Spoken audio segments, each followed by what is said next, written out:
Imagine driving for 6 hours straight through red dirt and spinifex without seeing another car. No petrol station, no phone signal, just you and the endless horizon. If something goes wrong out here, help is a very long way away. Welcome to the Australian Outback, where isolation isn't just a concept, it's a way of life. Australia is home to some of the most remote settlements on Earth. Towns where the nearest hospital is 500 kilometres away. Where children attend school via radio waves transmitted across hundreds of kilometres of empty country. Where buying groceries requires an overnight stay in another town because the round trip takes 12 hours. These aren't abandoned ghost towns slowly returning to dust. Real people live here, work here, raise families here. But why? What keeps communities alive in places where most of us wouldn't last a week? Today, we're counting down the 11 most isolated towns in the Australian Outback. From mining communities existing on sheer determination to cattle stations bigger than entire countries, these places redefine what it means to be remote. This isn't about which town has it worst. It's about understanding the unique isolation each community faces and what it takes to call these places home. Number 11. Birdsville, Queensland.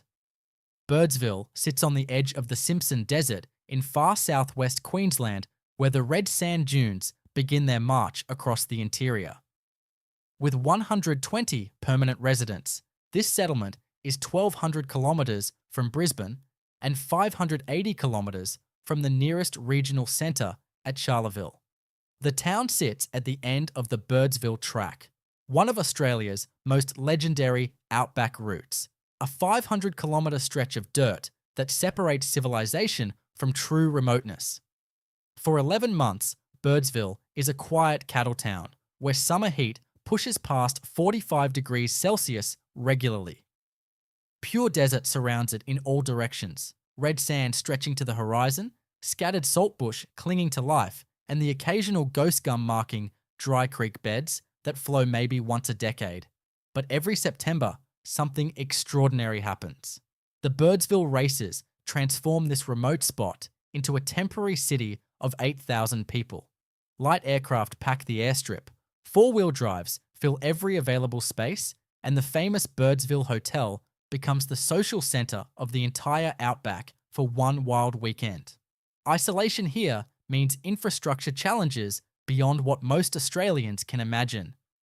Electricity comes entirely from diesel generators running around the clock. Water pumps up from the Great Artesian Basin, drawn from underground aquifers thousands of metres deep. The ancient water, warm and mineral rich. When equipment breaks down, the nearest spare parts are a full day's drive away. Medical emergencies require the Royal Flying Doctor Service, and anything serious means evacuation to Charleville or Brisbane. Despite all this, Birdsville residents wouldn't live anywhere else. They've built something real here. Number 10. Coober Pedy, South Australia. Coober Pedy calls itself the opal capital of the world, and the claim is legitimate. This South Australian town produces more opals than anywhere else on the planet. But the real story isn't what comes out of the ground, it's how people survive above it. Located 846 kilometres north of Adelaide in the heart of the Stuart Range, Coober Pedy experiences some of the most extreme temperatures in Australia. Summer days exceed 45 degrees regularly, and the sun transforms the landscape into something resembling Mars. The solution? Live underground. More than half of Coober Pedy's 1,800 residents live in dugouts carved directly into hillsides. These subterranean homes maintain a constant 24 degrees year-round, completely naturally. The town has underground churches, underground hotels, underground bookshops, even underground museums. Walking through Coober Pedy feels like stepping onto an alien world. The landscape is pockmarked with thousands of mining shafts. White mullock heaps form artificial hills across the desert. Hand-painted signs warn visitors, don't walk backward, you might fall down an abandoned mine shaft and not be found for days. Isolation comes in multiple layers here. Desert surrounds the town for hundreds of kilometers in every direction. Semi-arid country that gets maybe 150 millimeters of rain in a good year. The nearest hospital with full surgical capabilities is Port Augusta, 430 kilometers south through country where mobile phone coverage doesn't exist. Fresh produce trucks arrive from Adelaide once or twice weekly, prices reflecting every one of those 846 kilometres. Water remains precious. Every single drop is either trucked in or pumped from underground bores. Yet Coober Pedy thrives. The promise of finding that one life-changing opal keeps prospectors arriving from around the world. Number 9. Tennant Creek, Northern Territory. Tennant Creek sits halfway between Alice Springs and Darwin on the Stuart Highway, 500 kilometres from Alice and just over 1,000 from Darwin. With 3,000 residents, it's larger than most here, but isolation runs deep. Mining, first gold in the 1930s and now copper and gold again, defines this town's existence. Classic Northern Territory landscape surrounds it. Red earth stretching to every horizon, ghost gums providing minimal shade, termite mounds tall as a person, vast cattle stations beyond sight. The nearest regional hospital is Alice Springs, 5 hours south. The town has limited services and faces significant challenges. High unemployment and social issues compound the geographic remoteness. Yet fierce pride exists here among those who call Tennant Creek home. The Warramungu people have lived on this land for tens of thousands of years. Their connection to country runs deeper than any measure. Tennant Creek represents isolation beyond distance. It's about resilience against systemic challenges. Number 8. Boulia, Queensland. Boulia calls itself capital of the Channel Country, that vast river network in Western Queensland that flows only after big rains. 560 kilometres west of Winton and 780 from Mount Isa, Boulia has 300 residents. This is cattle country, enormous stations running tens of thousands of head. Flat plains of Mitchell grass stretch endlessly, golden in dry season, green after rare rains. When Cooper Creek and nearby rivers flow, the Channel Country transforms into an inland delta, but mostly Boulia sits in dry grass under merciless sun. The isolation is legendary. Roads are long and corrugated. Mobile coverage non-existent for hundreds of kilometres.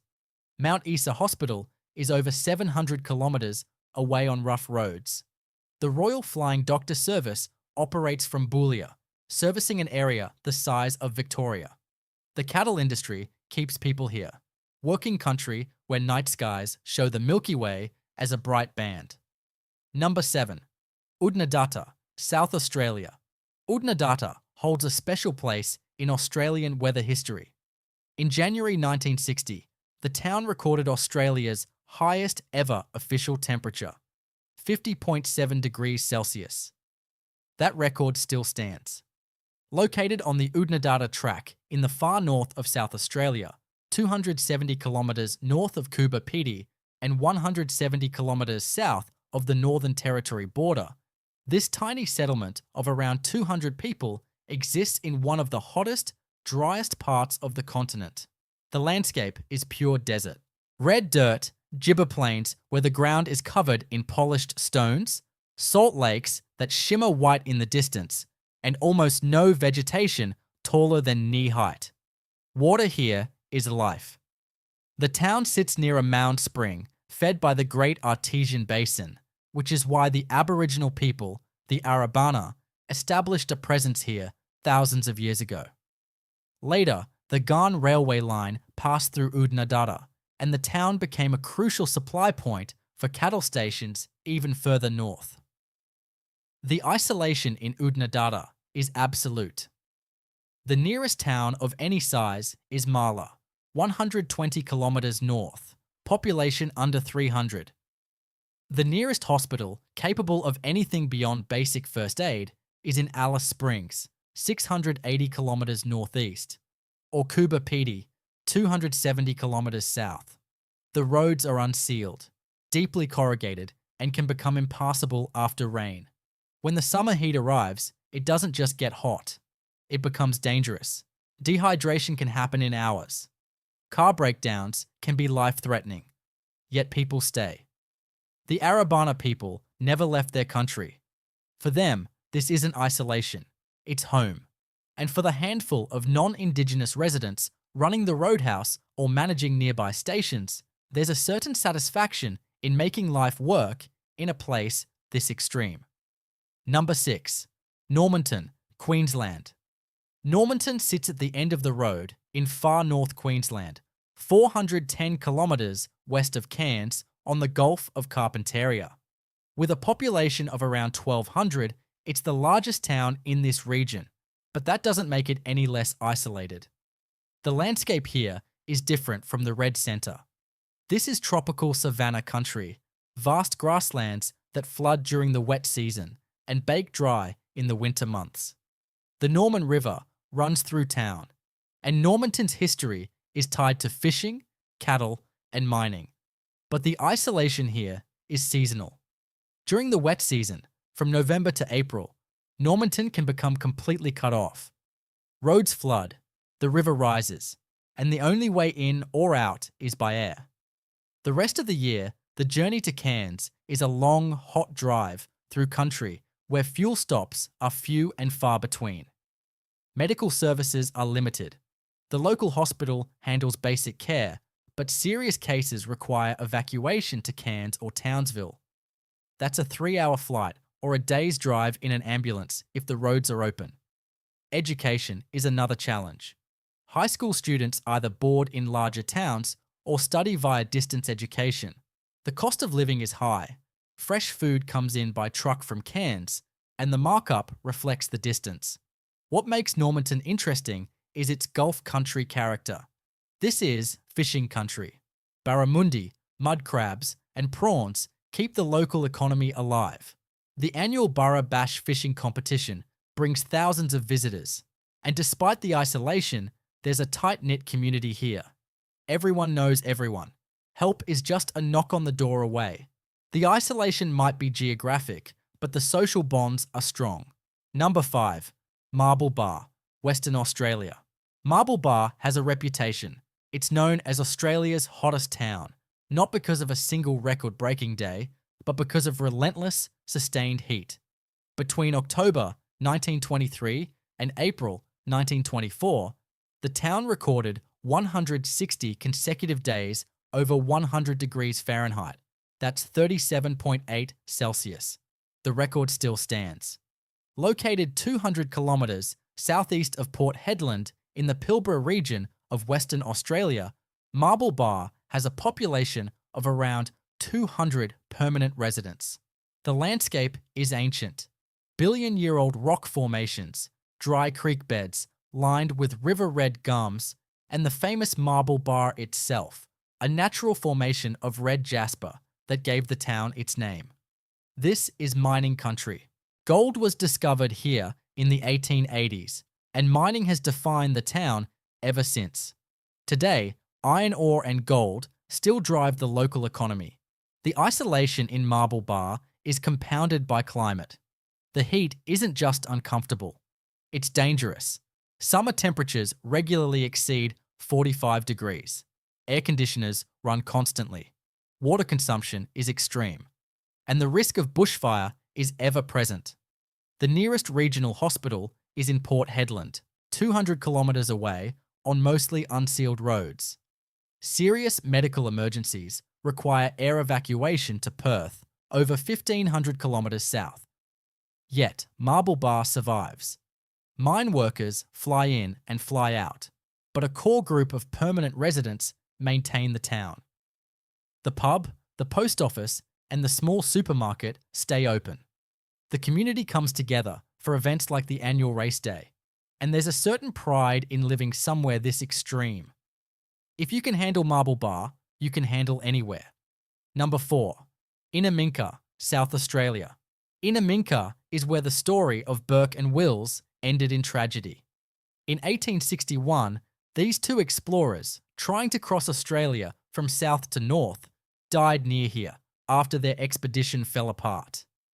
Today, Innamincka is still one of the most remote settlements in South Australia, sitting on Cooper Creek in the far northeast corner of the state, over 1,000 kilometres from Adelaide. The permanent population is tiny, less than 20 people. Most are workers at the Innamincka Hotel and Trading Post, which serves as the only business for hundreds of kilometres. The landscape is channel country, flat plains cut by the occasional creek line, scattered coolabah trees, and endless red dirt. When Cooper Creek flows, which only happens after heavy rains upstream, the area transforms. Waterholes fill, birds arrive, and the desert blooms. But most of the time, Innamincka is dry, hot, and silent. The isolation here is geographical and infrastructural. The nearest town is Lyndhurst, over 400 kilometres to the south. Medical services are non-existent. The Royal Flying Doctor Service operates from distant bases, and serious medical emergencies require evacuation to Adelaide or Broken Hill. There's no mobile phone coverage. Communication happens via satellite phone or radio. Supplies come in by truck from Adelaide once a week, weather permitting. So why does Innamincka still exist? Tourism mostly. Outback travellers come to see where Burke and Wills died, to fish in Cooper Creek when it's flowing, and to experience genuine remoteness. The handful of permanent residents are there because they love the isolation. They've chosen a life where the nearest neighbour might be 50 kilometres away and where self-sufficiency isn't optional. Number 3. Birdsville Track stations. This isn't a single town.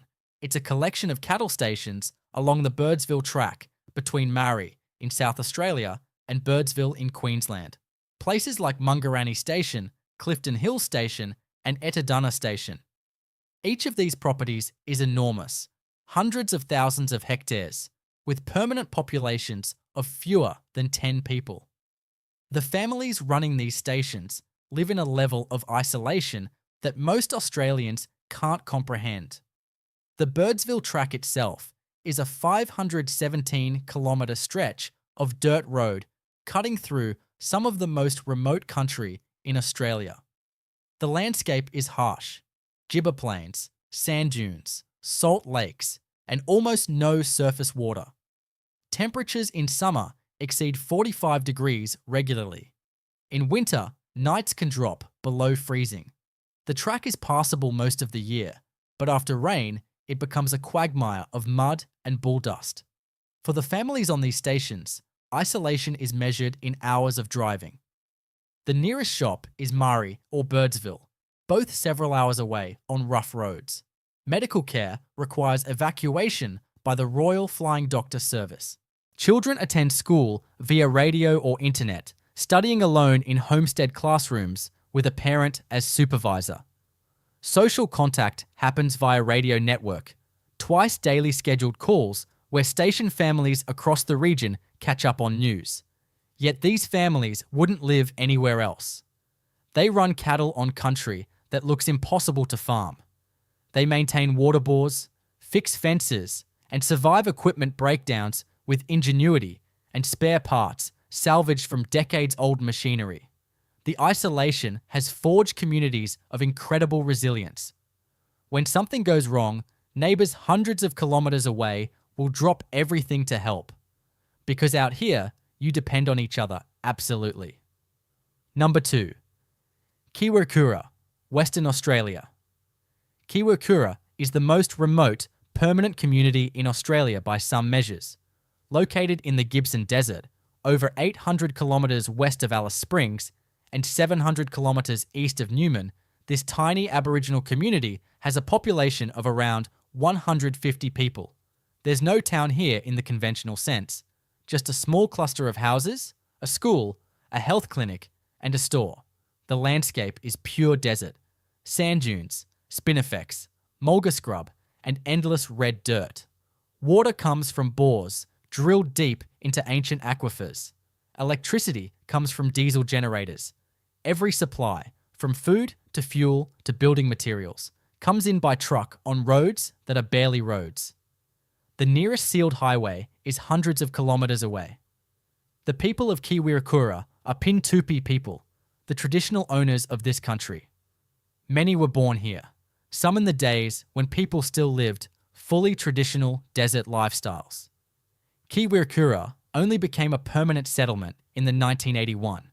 Before that, this was country people moved through, following water and seasons. The isolation is profound. There's no mobile phone coverage, no internet except via satellite, no hospital, just a small health clinic staffed by a remote area nurse. Serious medical cases require evacuation by air to Alice Springs or Kalgoorlie. Life in Kiwirrkurra revolves around culture and family. The community maintains strong connections to country, conducting ceremonies and teaching children traditional knowledge alongside Western education.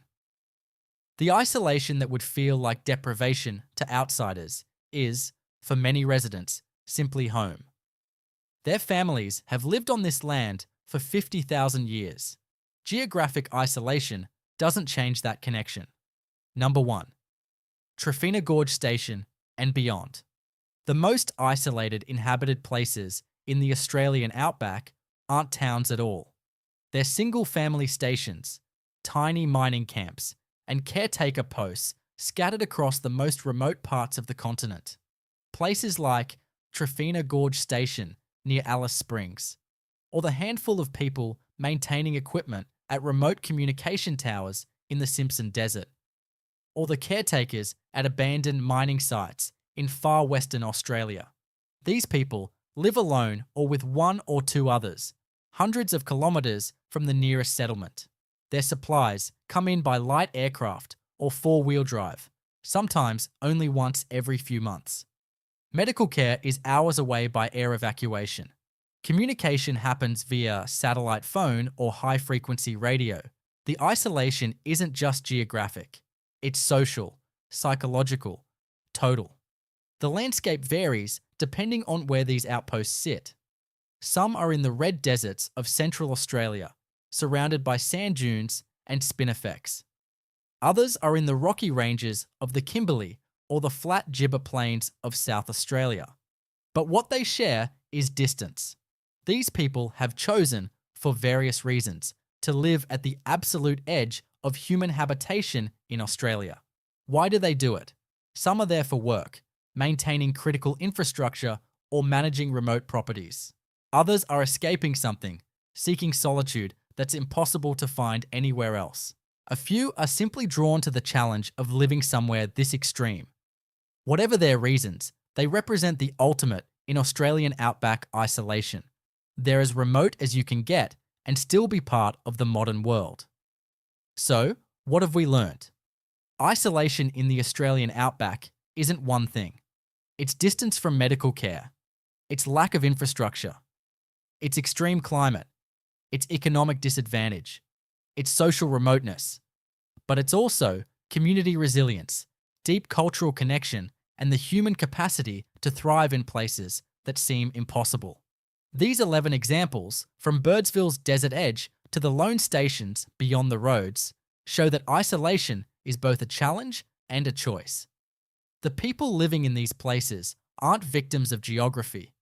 They're active participants in a uniquely Australian story of survival and adaptation. What do you think? Could you live in one of these remote communities? Would the isolation drive you mad, or would you find freedom in the distance? What draws people to the most remote corners of Australia? Share your thoughts in the comments. If you found this journey into Australia's most isolated towns fascinating, make sure to like this video and subscribe for more deep dives into the places and stories that make Australia unique. Thanks for watching.